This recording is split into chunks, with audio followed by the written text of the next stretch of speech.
ជាធម្មសមមកសការចំពោះជំបីនៃត្រៃរតពីគ្រប់ការដល់គុំគួមកសការធេរាថាគ្រប់ព្រះអង្គសូមចរានពរញាតិញោមពុទ្ធបរិស័ទប្រុសស្រីគ្រប់រូបទាំងអស់គ្នាទាំងនៅក្នុងថ្ងៃនេះថ្ងៃទី15ខែមីនាឆ្នាំ26ខ្ញុំប្រកាសរណាផ្លាភិបរួមមួយព្រះអង្គគ្រូគ្រប់ព្រះអង្គនាំយកគុណចល័តដែលធ្វើដោយស្នាដៃរបស់ខ្ញុំប្រកាសរណាផ្លាភិបហើយយើងមិនមែនត្រឹមតែជួយប្រគុណប៉ុណ្ណឹងទេញោមយើងជួយទាំងលូនេះ4កង់តាមកន្លែងកាត់ជីកដីចុះអញ្ចឹងយើងមើល4កង់ជ្រៅហើយជំគោរពអញ្ចឹងលូនេះយើងមកកង់40000ហើយ$10ហើយបងហើយយើងនៅកសាំងកសីប្រើសរុបទាំងអស់ហ្នឹងគឺ13សន្លឹកទាំងកបូលហើយមានចានប្រគុណទៀតណាប្រគុណតម្លៃ$135ហ្នឹងហើយមានសយោមានកែងទៀតដាក់ឲ្យទៅមួយឈុតហើយមួយឈុតហ្នឹងគឺតម្លៃត្រឹមតែ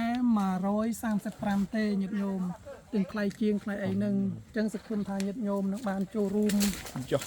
ប៉ុណ្ណាចូលរួមបន្តនេះយើងអត់បានដាក់ចានទេចាំឲ្យគាត់ចាក់ខ្លួនឯងភាសាចានយើងចានអង្គុយអញ្ចឹងហើយញាតិញោមគាត់សំណូមពរបន្ថែមទៀតរហូតដល់100ប្រគុណនោះញាតិញោម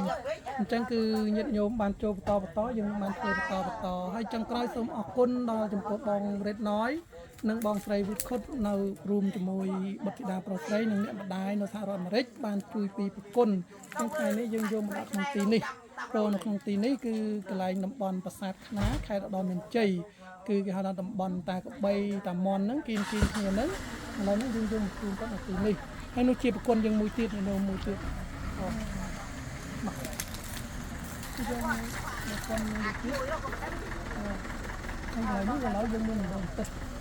បាក់កំដងទឹកនេះស្រួលប្រើប្រាស់យើងទៀតមួយកន្លែងនេះមកយើងចូលចឹងយើងបាន2នឹងជាសធារបស់បងណយបងតាមនេះជាខ្លាប្រគ្នាហើយឥឡូវនេះគាត់សំណូមពរសុំដងមួយនៅខាងជោគជ័យញោមដងមួយ2000$2500